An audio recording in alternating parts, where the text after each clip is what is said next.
Hello, and welcome to this edition of the Weekly Dose, Challenge Your Perspective. This is Patrick Dare in Washington, D.C.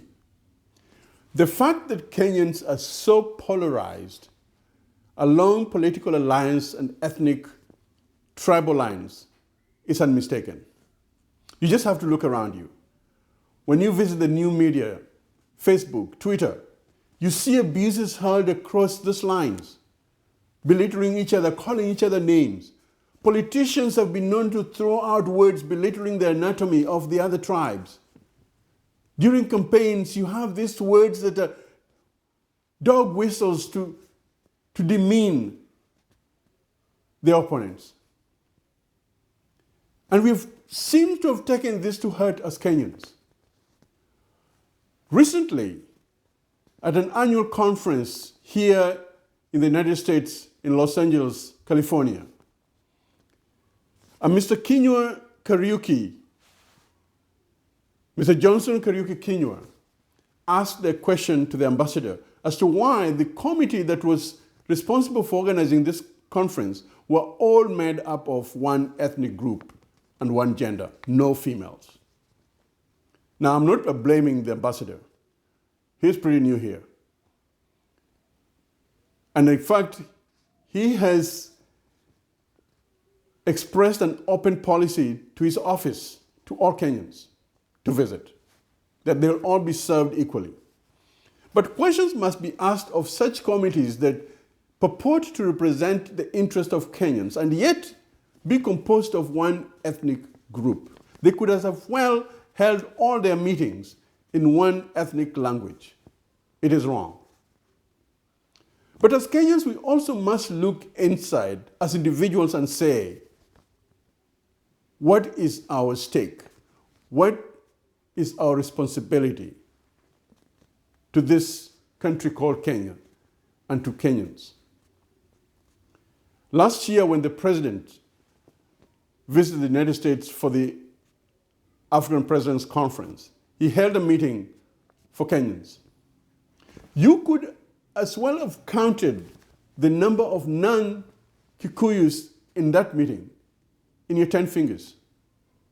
I remember my friends calling me and asking me, why were you in that meeting? I'm Luo, by the way. Why were you in that meeting? Why were you in the Uhuru meeting? 2 years ago, during the Kenyans' 50th independence anniversary, there was a party at the ambassador's house. The same scenario, largely made up of one ethnic group. Recently, when the new ambassador, Mr. Robinson Githai, was invited or being welcomed to the DC area as a new ambassador at a church in Maryland, the same. You could count the non-Kikuyu people in one hand. We must take responsibility as individual Kenyans. Either these other people do not feel that they're part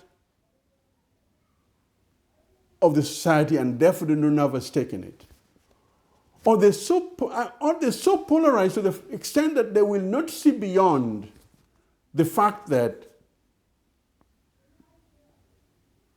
their political party is not in power, or their tribe is not in power.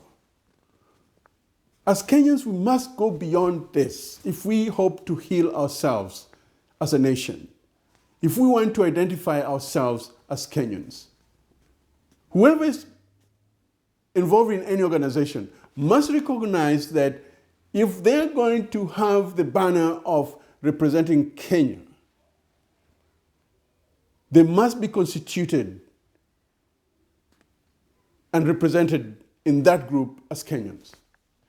And as individual Kenyans, we must go beyond this and say, I have to be part of the whole Kenyan group and be a participant.